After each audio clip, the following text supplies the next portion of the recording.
Es varbūt tās nedaudz atkārtošos kā Kārlis, jo es nedaudz vairāk savu pārliecību tā kā.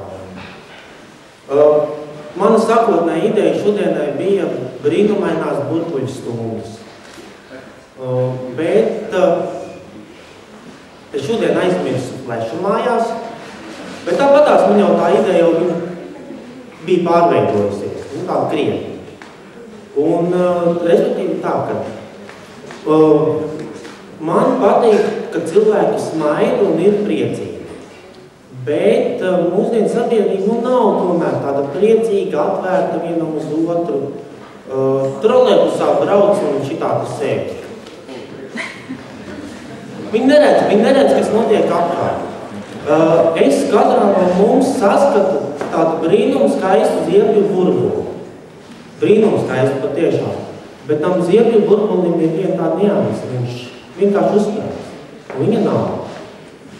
Līdz ar to es negribētu, lai daudzi no mums vienkārši kaut kur pazūd, izgaist. Un es nezinu, bet šī ideja tieši šodien un vakar ir ļoti laba. Un es negribētu, lai mēs vienkārši kaut kad tagad vēlāk beidzās aizējam mājās un kaut vai arī, piemēram, pēc 2 mēnešiem atkal šāda sanākšana kopā, un kas tad būs? Nekas nebūs. Un, nu labi, tas tā. Piemēram, tas mans projekts, tās brīnumainās burbuļu stundas bija sekojoši. Kādu skaistu darba dienas rītu vai pēcpusdienu.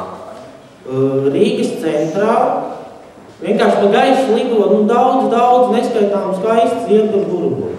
Cilvēki smaidīs, priecāsies. Viņi nesapratīs, kas notiek. Un, ja cilvēks ir negatīvs, ja viņš ir noskums, ja viņš neredz, kas notiek apkārt pasaulē, nekas nenotiek. Varbūt tās kaut kas notiek, varbūt tās kāds paņem uztais atombumbu un uzspridzina mūs visus. Bet, tas tā būtu īsi, un varbūt tās būs tādas lapiņas, es tā nesarakstīšu, nedaudz esmu satraucies, es tā.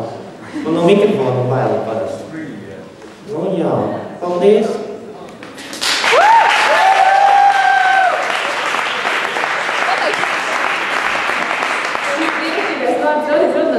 Ko es gribēju no rīta visiem pateikt, šodien Universitātes botāniskajā dārzā ir Rotberga izstāde, ka kāds nebrauc uzreiz atpakaļ, aizbrauciet pārdaudzot, tas ir ļoti skaisti.